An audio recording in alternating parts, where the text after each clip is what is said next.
Welcome to the Fascia-Informed Therapist, the essential podcast for occupational therapy professionals looking to deepen their understanding of fascia's pivotal role in therapy and health. I'm your host, Amy Mayer, an experienced occupational therapist, practice owner, and dedicated educator. Here we'll dive into the fascinating world of fascia, exploring its significance in the human body and its critical influence on occupational therapy practice. Each episode will bring you cutting-edge insights, expert interviews, and practical strategies to help you confidently integrate the science of fascia into your therapeutic approach.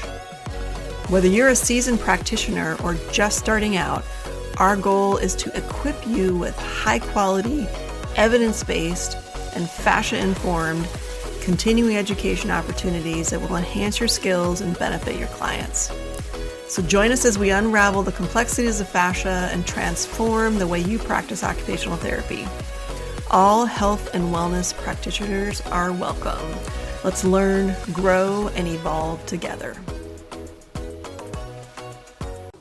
Hi, this is Amy, and this is another edition of the Fascia-Informed Therapist.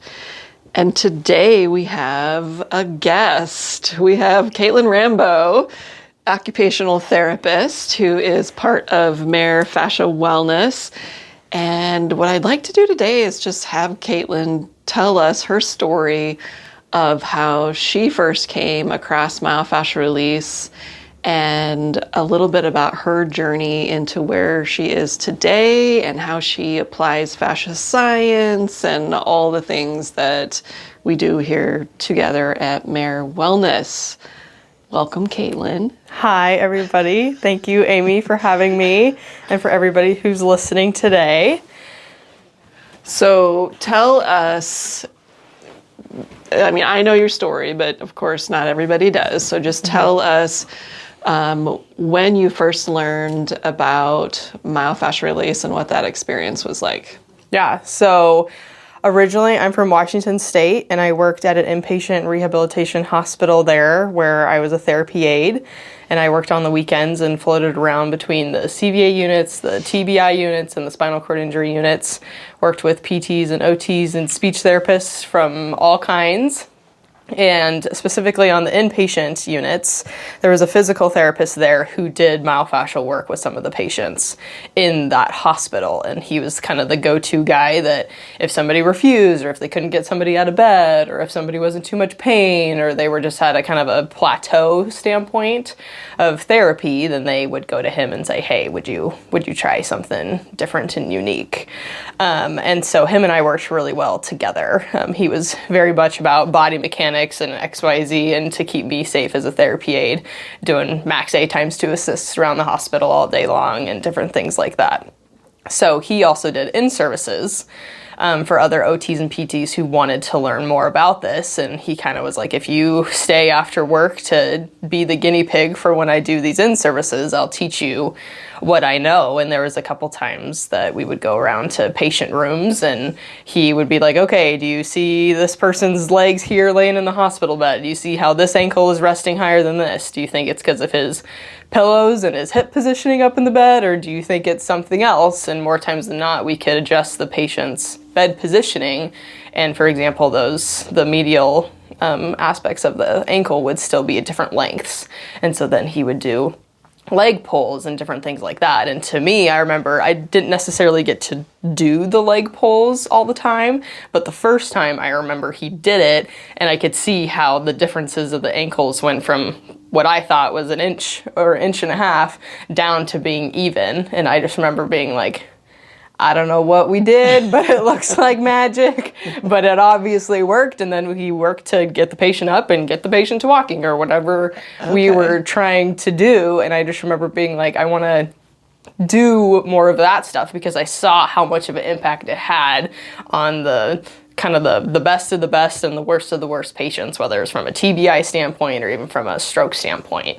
And I felt like those populations, those are the ones where that rehab effort and getting those patients their 15 hours a week was so important that for him to be able to get those people who were refusing for whatever reasons and get to do something just as therapeutic I thought was really kind of cool and interesting how he was the one guy out of the whole building of all these PTs and OTs from all these different schools was able to do that. And interesting how he kind of talked about fascia, but, I didn't know a ton about it at the time.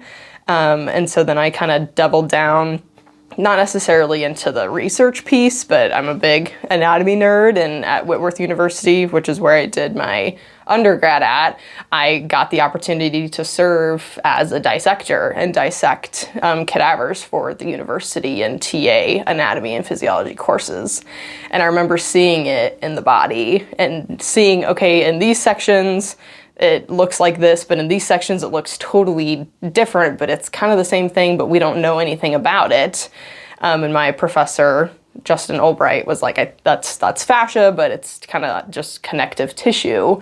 And we didn't know a lot about it. And so I always knew I wanted to learn more and had curiosities, but wasn't really sure how that was going to play out. And then when I left that job at that hospital to do a different job before moving here to Omaha, to go to Creighton to get my doctorate, then I remember he was like, don't forget about me when you go. So were you, okay, so when you were working at the hospital, you were going to Whitworth. Yes. Did you know at the time that you were working in the hospital that you wanted to be an OT, or did you? Okay. Yes. Okay. So I have wanted to be an OT since I was 15. So back at my small town high school, we had to do a senior project and figure out what we wanted to be. And initially I wanted to work with babies, and I wanted to be a developmental specialist. And there's a clinic in Spokane Valley who had a developmental specialist, and I went to shadow her. And that specific clinic, they had a developmental specialist and a preschool teacher and an OT and a PT and an SLP. And I saw OT and I was like, that's what I want to do. No offense, I don't want to watch you anymore. I want to watch her. And then I came home and told my parents, Mom and Dad, I know exactly what I want to do. And they looked at me like, you're 15, we'll see. And then when I kind of kept going on that path, and then they told me, Kaitlyn, that's a big commitment. That's a big money commitment. That's a big time commitment. We want to make sure that's what you want to do for the long haul. And so they said, you need to go find experiences with OTs that you don't think that you're going to like, to make sure that's what you want to do. And after every single one of them, I wanted more and more and more. And that's what led me to work at that hospital throughout my undergrad. So that was one of the jobs that I took to get experience to see what OT was like on the inpatient side. Okay. Mm-hmm. All right. So then you decided to search for schools. You ended up here in Omaha going to Creighton. Mm-hmm. And I remember you telling me you were wanting to look for somebody that did it that did myofascial work in the hospitals, like what you did during your undergrad, right? Yep. So that was initially the capstone idea, is I knew that I wasn't necessarily going to find people that did myofascial work for my traditional rotations, but that was a huge draw about why I wanted to go to Creighton OT school in the first place, was because at Creighton, you're able to kind of make your own capstone project as long as you find the right kind of mentors and people to meet all the requirements that you need. I knew that that was going to be the best opportunity where I could find that.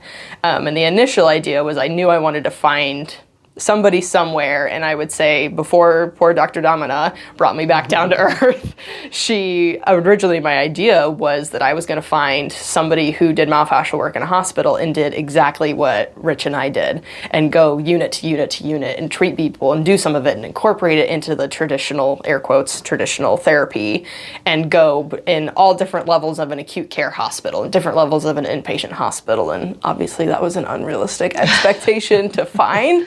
So I knew eventually, coming back down to earth, I wanted to find somebody who was an OT who incorporated it.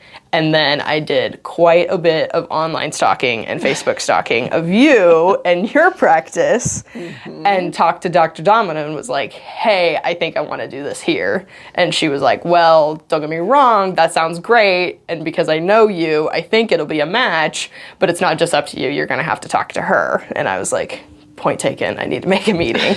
And so then that's when I had reached out to you and then convinced you to take me as a student. So yes, and I do remember that first conversation, and we were talking about theory and creating a framework, and yes, it was, I'm like, who is this person? She thinks very similar to me, and this is exciting. So then you came to one of my workshops, right?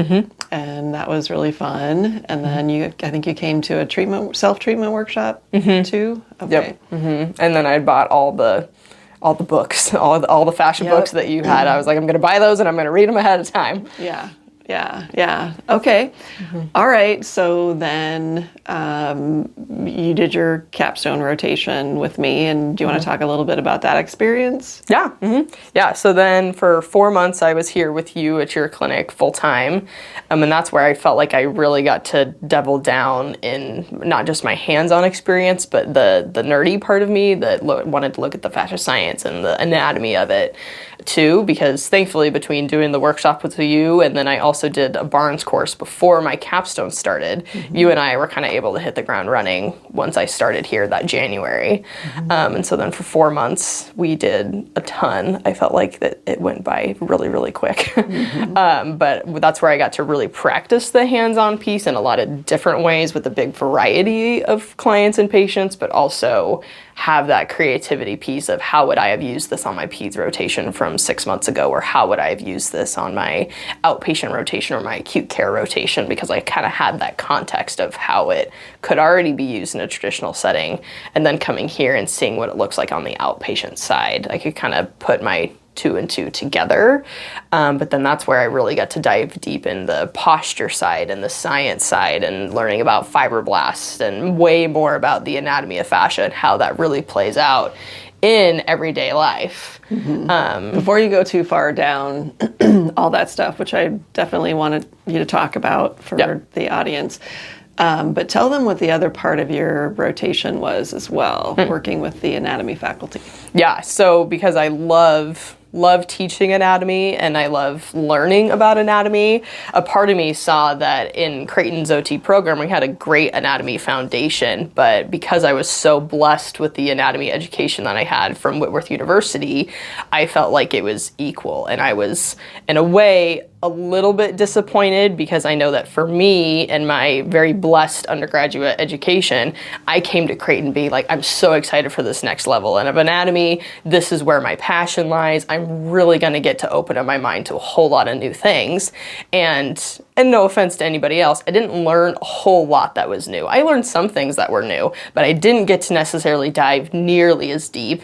And a lot of that's just because we're trying to get everybody on the same page as far as anatomy and physiology is concerned.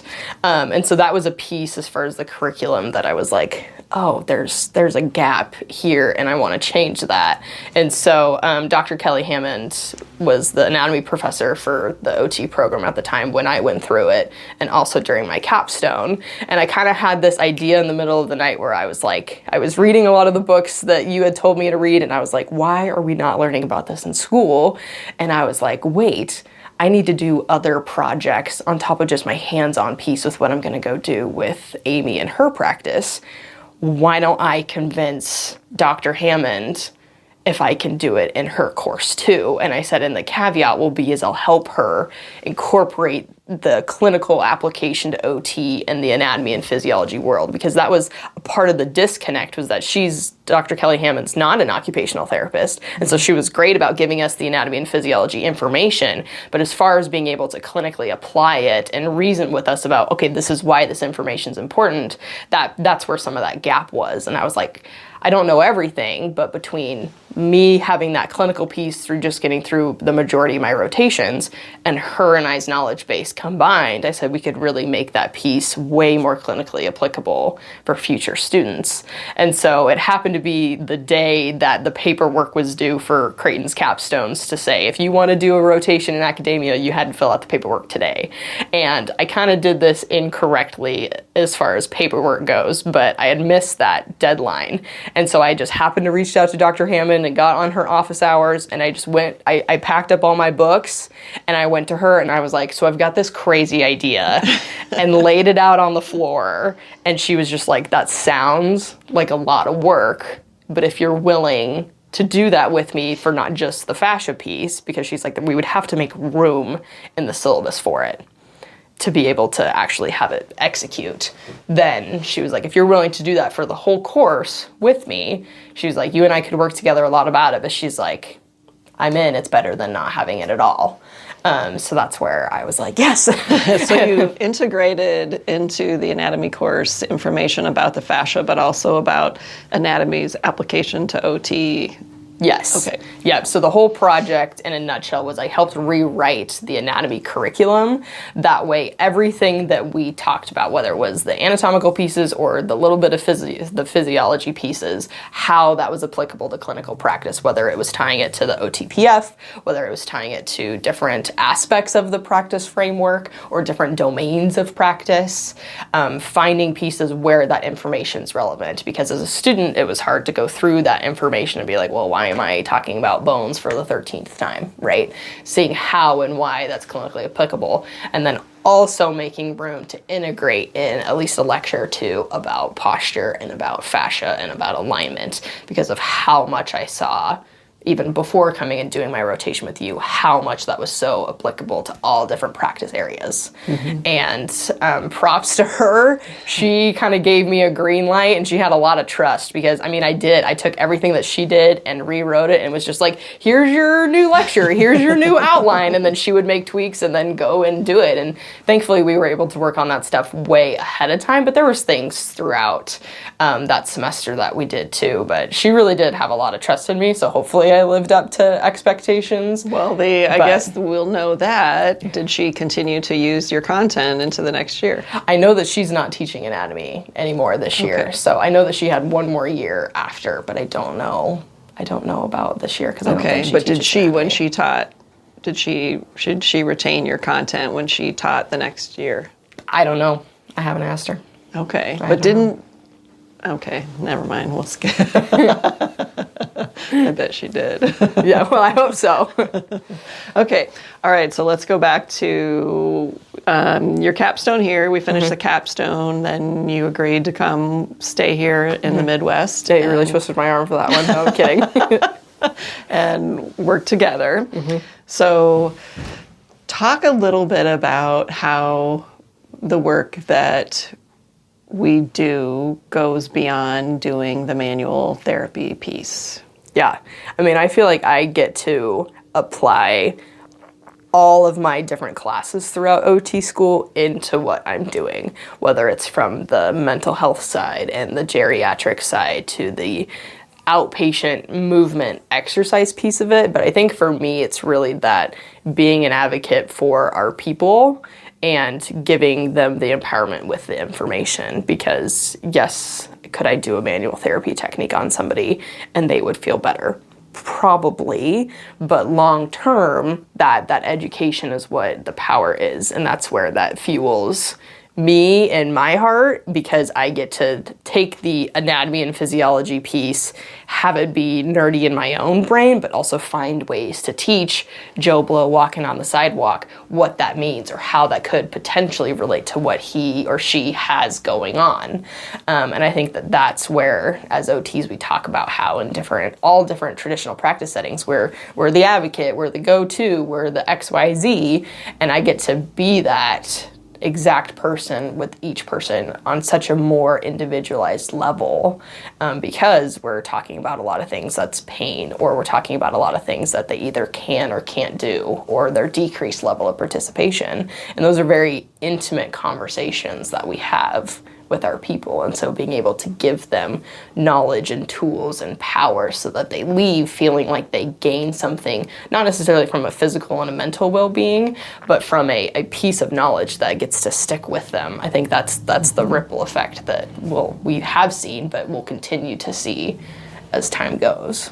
I think you're really good at telling our clients that you're coming here not just to get work done, but you're coming here to learn. And we're not trying to create an experience where you have to become dependent on us. We want you to learn things that make you independent. We want to empower our clients, right? Yeah, I mean, I feel like every time I see somebody, the way I tell them is, don't get me wrong, I love your company and I love you coming here and trusting me with this, but no offense, but the most thing I want is for you to not need me anymore. Yes. And for you to go. Me knowing that you're not on my schedule means that hopefully you're out there living your life. And that's the goal of OT. Right. So and we do have people that come back and just see us for maintenance type things, and but let's go back to tell the audience that all the things that you've learned about, and you said you use all your classes, so you've got someone who shows up in front of you and they have pain somewhere in their body, and all the kind of things you're looking for and talking to them about that is likely feeding into this experience of pain that they're having. Yeah, I mean, when every single person is going through their story in a weird way, and I'm very much a visual learner, but I'm imagining what the fascia looks like on the inside of the body. I'm imagining what those scars look like from that hip replacement. I'm imagining what's going on the inside of the body from what's happening from that fall from 6 months ago, and looking at that as the person is standing there. And then that kind of is my mini assessment in a way, is, okay, you're telling me these things.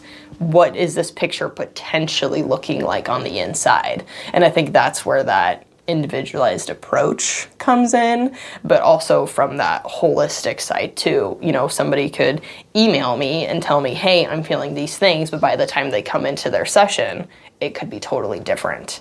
And so that's where my air quotes here, treatment plan isn't a plan until I'm doing it. And at least in our practice with the way we have it set up, it's the client and I making all of those decisions together. You know, they have their lived experiences with what they have going on in their mind and their body and their life. And I have my clinical expertise. And at least here in this practice, there's nobody in between that gets in the way of that. And that's why I think I'm able to be so much more individualized and so much more holistic, because when they say, hey, I would like to take the time for 5 minutes and practice that stretch or practice XYZ exercise, I get to do that. And so I feel like I get to be more intimately connected with my clients and patients and more invested in their outcomes because of the way that it's set up and how we get to actually execute that idea.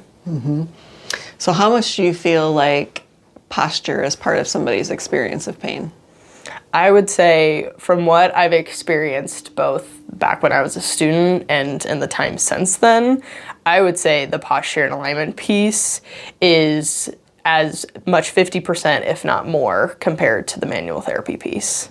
I would say that when I am talking to people about the manual therapy technique and what we're going to plan on doing, having them practice postures and movement and mobility after the fact so that they will hopefully remold and create different habits and movement patterns, that is just as important, if not, I think, more important than any manual therapy technique any of us can do, just because of how much that can play out into later life and how that goes and plays into the movement patterns of their occupations throughout the rest of the day.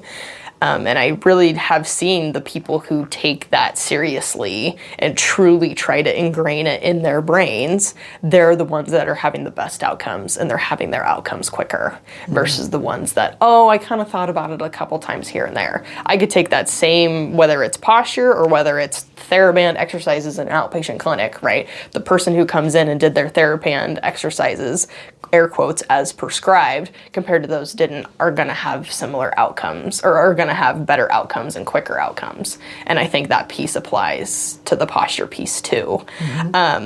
But I would say, as far as when I educate my clients about that, and I think the piece that resonates with them the most is that working on your posture is free. You don't need a fancy tool. You don't need a fancy scanner. You don't need a lot of things. You need yourself and maybe a mirror, which most of us have in our houses, or you could walk by a glass window if you really needed to, right? But it's free. And I think that when I tell people, hey, here's your homework, and I'm not telling you to go buy a tool, and I'm not telling you to go buy XYZ first, that's the piece that's like, oh, well, I could be doing this, or I couldn't be doing this. For the people that choose not to, they're cheating themselves out of treatment time outside of the clinic for free. Right. And how do you think the science that we have, that we know about the fascia backs up the importance of posture and how we use that science to explain it to them. Do you think that, well, I kind of know what you think. I want you to tell them what you think. Do you think that science really helps you educate them in a way that they've never heard before? Yes. That makes them want to do that? And how do you think that plays out with your clients? Yeah, I think that the tying the science behind fascia and the fibroblasts and the constant remolding of the body to our environments, and when I say environments, I'm also including our chosen postures and alignments throughout the day, right? Mm-hmm. When they see how those things connect together, I really think that makes a difference, because a lot of the times, and I think some of that too is the way that we educate people, I make them feel that difference. And what do you feel in your body? And I think a piece that maybe this is society or in our culture or whatnot, but I think a lot of people out on the sidewalk think that posture is really, really complicated. And to an extent, it can be when we get into the weeds of things. But for most of our people, because we found a simple trick or two of, hey, you think that you're focusing on just, for example, putting your weight in your heels. But what they don't know is by doing that, they're also not tucking their pelvis and XYZ that comes with it, right? The body knows where it wants to be, just because of gravity and how we're designed to stack up against gravity. It's about giving us the opportunity to be in those postures so that we're working with ourselves and not having to work harder to work against ourselves. And I think that when our people feel that and can see that in a mirror and can see that in the things they want to go do and try to do as far as occupations or movement patterns, right? That's when it clicks. And I think that when they see that, feel that, and oh, it's free, right? That's when that science piece really connects. And that's why our people probably know more about the sciencey pieces than maybe half the people on the sidewalk, because it's just been brought to their attention in a different way that really sticks with their brain and their mind and their body well beyond when they're not a client with us anymore. Mm-hmm. Can you think of any clients that you've worked with that have, like maybe the one you told me you gave him a gold star for working on his pod, just an example to share? Mm-hmm. Yeah, I had one man who's an older gentleman, probably upper 80s, and I would say that out of all the people I've treated thus far, I would say him and one other person I can think of have got my like gold sticky star on the posture stuff, because I would say I was maybe a little more direct in my language in explaining it to him, but I also think he was desperate enough to listen and to listen to my directness. And I swear when he came back in a couple weeks later, I swear he was at least an inch taller, just because, and I could tell just how he was walking in. I could tell that he was working on his posture. And yes, just for our audience, I did watch him come in from his car so I could see if he was cheating in the parking lot or waiting to give me a show when he walked in the front door. But that's where I could see that he really took me seriously. And maybe in that situation, I needed to be more direct with him, but now he has seen that and he actually gave it a try. I think for half of our people, or just in general with everything, right? When we're creating a new change or creating a new habit, that change has that resistance. And it's just like, well, we all can find a million one excuses to not want to. But if we give each of our people the grace and the time and the opportunity to try, then that's when they can come back and be like, oh, this truly did help. Or maybe not, and we need to try a different method. But for that specific client, that did help, and he could see that well after the fact, and he can look in the mirror and be like, oh, I do feel like I'm standing up a lot straighter, and this is helping with my back pain, and this is XYZ. Mm-hmm. I think a huge piece what we do here on top of the technique and the myofascial release piece is that education, because that's the piece that's going to keep them well way after their time here. And that's why I think that piece, compared to the manual therapy technique or any stretches or exercises we do compared to posture and alignment, is half if not more, because that's the component from an education standpoint that's going to keep them healthy and well way beyond their time here. Yes, and I will frequently, you probably do too, but I tell people the whole reason I'm doing the whole manual therapy piece and you're doing your exercises is to get you into better posture. Mm-hmm. Because if you're in better posture, your fascia will be more normalized in its tension, mm-hmm. right? and then every other system that it surrounds, which is everything, can function better, right? You'll have less pain and you'll have better overall function. Yeah. Okay. Anything else you want to say about your clients or your practice? And then I have some other questions. I don't think so off the top of my head. I'm sure I'll think of something. Okay. Yeah. Well, it's getting long already. Okay, so the question, you also work part-time in one of the local hospitals. Yes, and then you've done other rotations, of course, in your education. So how do you see the science of fascia translating into you alluded to this earlier, how would you have used this in your clinicals? Or how do you see it translating into the hospital setting or other settings that OTs work in? Yeah. So just for context for everybody, I work PRN at the Methodist Hospital in Council Bluffs. And at that hospital, I specifically do acute care ICU rehabilitation. So very opposite end of the spectrum compared to what we do here at the outpatient. But that's what I love about it, is I'm getting the best of both worlds, and I can imagine everything in between what I did with my rotations.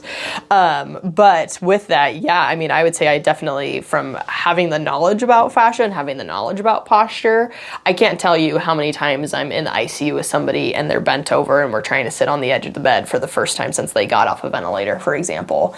And I'm cueing them, let's sit up a little bit so that that pressure of your upper body is not crushing your lungs and your diaphragm, and you can actually breathe. And it's amazing how people will sit up and wow, that's so much easier. And I think as OTs and PTs out there in the world, we know that information. That's not necessarily new information. Yes, sitting up's going to help you breathe, right? That's kind of common sense.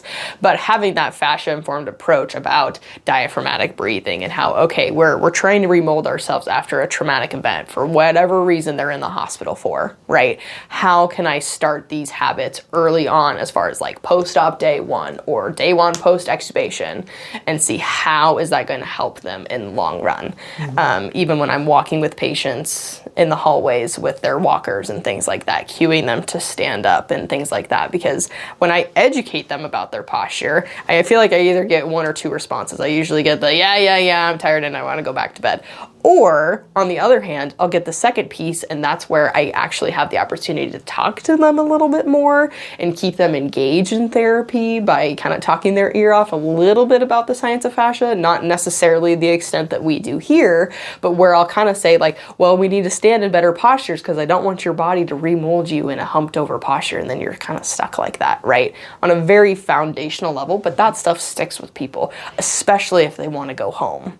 And half the time, that's the motivational piece that I'm finding with people is, well, if you want to go home, I want to make sure you're walking up the stairs in a safe manner. Walking up the stairs in a safe manner is also not being bent over at 90 degrees and pulling yourself up a handrail, right? So incorporating those pieces in with whatever their individual goals are on the acute care ICU side is just as important. And so that's where I get to shine, I feel like, because I'm taking that information that's different than all my other OTs and PTs that I work with and get to apply it to those people. And that's what kind of fuels me too. There's obviously times where I wish I could do more in that setting, but that's not what that setting allows for. And that's okay, because what little I do get to do, I know it makes a huge impact leading forward. Yeah, and I've told my story on here, mostly I think at some point in a podcast, but I have known myofascial release for 32 years now and have been using it and have literally used that in every single setting I've ever worked in, which is at least a dozen different kinds of settings, because I worked for a small company that did contract work, and so many different kinds of settings. And I used it in all those settings, but what I didn't have then was all the science.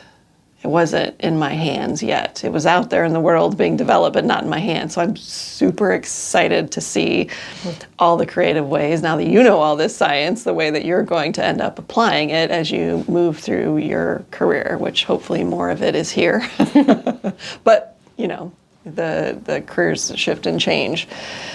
Before we wrap up, I wanted you to mention something else about now you're teaching our level 1 self-treatment workshops, and talk a little bit about your experience with teaching those and the people that come to those workshops and what they get from it and the things that you share in those workshops. And yeah, so a lot of times I feel like our self-treatment workshop people are either coming because they want to learn, right? At the end of the day, whether they're a current client or a potential client, they want to learn. And at the end of the day, if I can have somebody come to a self-treatment workshop and teach them a little bit about the fascia system and the fascia science and a little bit about myofascial release and the principles that we follow so that they can apply it to themselves.